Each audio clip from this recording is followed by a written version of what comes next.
So with no further ado, it's my honor to introduce the first candidate, Mr. Jeff Callaway.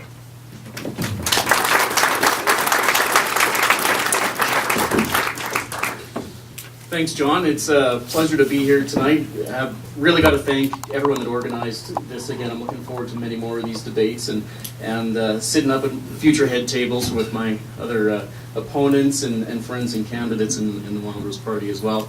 I think it's a little funny tonight. Many of you I know quite well. Some of you I don't know well at all, and perhaps my wife knows too much. But we're all sitting here in all of these debates as we watch them in the Republican Party, and we all know so much about them, and so the opening statements tend to be a couple of sentences. But I'm going to take this chance to actually introduce myself to you, let you know a little bit more about where I come from and why I'm actually putting my name forward today. So to start with, I actually am from I'm a fourth generation Albertan, grew up on a dairy farm northwest of Cochrane here. During that time I was growing up, I've actually had Senate reform and political reform beaten into my head over the long period of time, because I actually remember being at Bert Brown's house with my family and listening about this. Now I was more focused on the Tonka toys or whatever toys that were on the living room floor, but be that as it may, I remember those experiences, and apparently it's rubbed off on me. But growing up on the farm, that taught you hard work and just getting the job done until the sun went down. Going forward in life, I got into university. I was an exchange student. I lived in Norway for a year, went traveling all around Europe. I've been traveling quite a bit since then. Last year I was in Ghana and been back to Europe several times. I've got another language, Norwegian, which isn't that relevant to Canada here. It's not perhaps as useful in the future as what Chinese may be, or as our second official language, French. But be that as it may, I finished that and came to university, went to the University of Calgary and graduated there with a degree in international relations.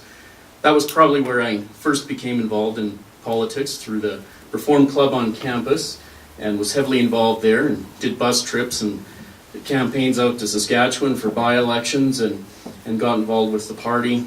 Got involved with the Calgary West Federal, it was the Canadian United Alternative and then the Canadian Alliance, and was VP Communications and sending out the newsletters, and I can tell you that was some pretty good envelope stuffing parties back in the day when we were sending out 2,000, 3,000, and 4,000 envelopes, and many of us have all done that here.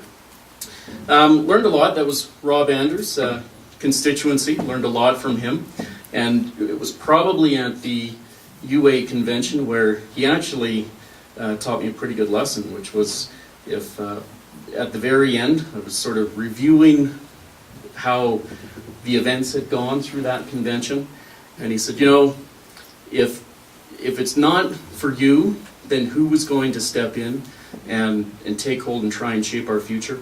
And I really took that to heart, and I felt like we're all beholden to try and contribute towards society, and I view politics as affecting all of us, and so deeply as well, whether we feel it or like it or want it to. So I've always been involved, and actually at one point I ran against Rob for the Canadian Alliance nomination, and I lost, as everyone else does who runs against him.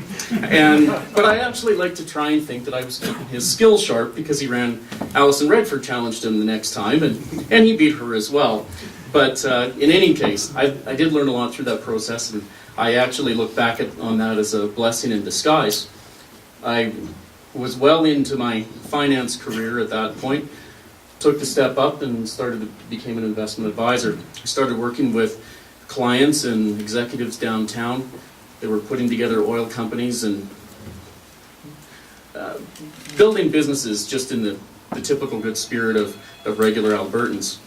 Now, as time was going forward, I thought, well, maybe I'll go and revisit this political avenue when I get well into my 50s or a little bit later in life. And as you can see, I'm not quite there yet, but I guess the political bug has bitten me a bit.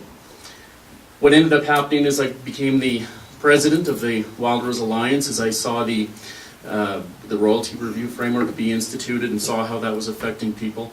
And then as I was president, we started with a small party and we built it up quite substantially. So that's part of the skill I bring to the table, is building consensus, organizing and bringing people together and building across the province. I've done that with my good friend Vitor, and I think, as you can see, as we're heading into this election, it's had some kind of effect. In any case, we're going to get a greater chance to talk a little bit later tonight, but that's kind of the short issue.